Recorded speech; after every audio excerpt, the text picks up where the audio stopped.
కవిత కవిత ఎవరు?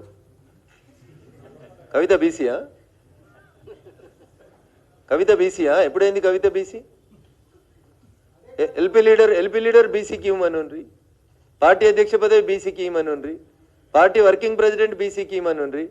10 ఏళ్ళు మా నాయన ముఖ్యమంత్రి ఉన్నప్పుడు 50% బీసీలకు మంత్రి పదవి ఇవ్వలేదు, తప్పైందని చెంపలేసుకోమనుండ్రి. 10 ఏళ్ళు మేము అధికారం ఉన్నప్పుడు పూలే విగ్రహం అసెంబ్లీలో పెట్టలేకపోయినాం, తప్పైందని చెంపలేసుకోండి. ఇచ్చిన 3 బీసీ మంత్రి పదవులలో ఒక బీసీ మంత్రిని రాత్రి వీకేసినాం, తప్పైందని చెప్పమనుండ్రి. చేసిన తప్పులన్నింటికి గన్ పార్క్ నుంచి అసెంబ్లీ దాకా పోయి ఏ అమరవీరుల స్తూపం నచ్చితే అమరవీరుల స్తూపం దగ్గర క్షమాపణ కోరుండ్రి. ఇలా కవితమ్మ వచ్చి బీసీలు అంటే అధికారంలో ఉన్న 10 ఏళ్ళు బీసీలు ఎందుకు గుర్తుకు రాలేదు?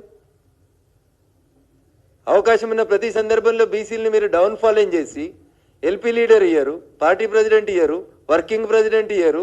ఏమిచ్చిరన్న వాళ్ళు? అధికారం అనుభవించే ప్రతిసారి మీరు అనుభవిస్తారు. అధికారం పోయిన తర్వాత బీసీ ఉద్యమాలంటే ఎట్లా ఎవరు నమ్ముతారు?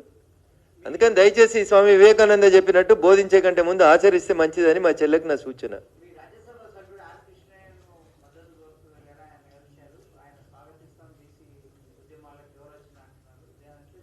ఆర్ కృష్ణయ్య గారు ఎదిగిందే బీసీ ఉద్యమాల నుంచి వెళ్ళిండ్రు, బీసీ ఉద్యమాల నుంచి ఎదిగినరు. బీసీ ఉద్యమం అంటేనే ఆర్ కృష్ణయ్య అని ఉమ్మడి 2 రాష్ట్రాల లోపల ఒక పేరు తెచ్చుకున్నటువంటి వ్యక్తి వారు. బీసీ ఉద్యమానికి మద్దతు ఇస్తామని ఎవరు వచ్చినా వారు స్వాగతిస్తారు, మేము స్వాగతిస్తాం. మేమేమంటున్నాం? బీసీ రిజర్వేషన్ బిల్లులో మైనారిటీలకి మతపరమైనటువంటి రిజర్వేషన్లు కలిపిన బిల్లు పెట్టిండ్రు కాబట్టి మేము దాన్ని సపోర్ట్ చేయలేము అని చెప్తున్నాం.